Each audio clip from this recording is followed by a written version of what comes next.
Sorento. Chez les SUV, l'appellation désigne depuis 2002 ce que Kia fait de mieux. 18 ans et 3 millions d'exemplaires plus tard, voici la Sorento, 4e du nom. À encombrement quasi inchangé, contrairement à l'habitabilité en progrès, ce Sorento renforce sa présence. Ses épaulements lui donnent de la carrure, à l'instar du traitement d'un seul tenant, de la calandre et des feux avant.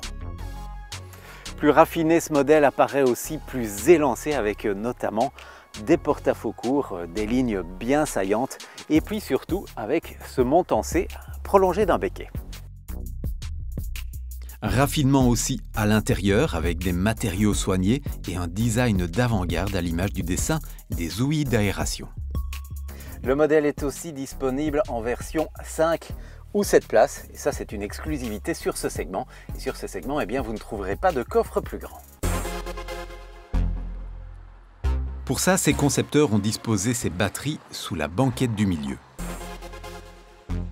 Parce que oui, le modèle est aussi disponible en hybride et un hybride en 7 places, eh bien, il n'y en a qu'un sur le segment. Avec 230 chevaux, 350 Nm et une déductibilité à 62,5%, elle se pose en alternative aux 2 litres de diesel et ses 202 chevaux. L'hybride rechargeable 100% déductible, quant à lui, arrivera en fin d'année. Pour se décliner en autant de versions, le Sorento inaugure une nouvelle plateforme. Indépendante, ses suspensions ont fait l'objet d'un gros travail de mise au point.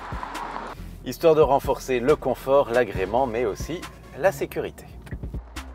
Pour éviter les collisions frontales, le Sorento détecte piétons, cyclistes et désormais les véhicules en sens inverse dans un carrefour. Il peut aussi s'équiper d'une caméra pour visualiser au volant la présence d'un véhicule dans l'angle mort, 2 exemples parmi bien d'autres. Sachez enfin que la voiture peut aussi être manœuvrée depuis l'extérieur à l'aide d'une télécommande. Et ça, c'est sûr, certains vont adorer.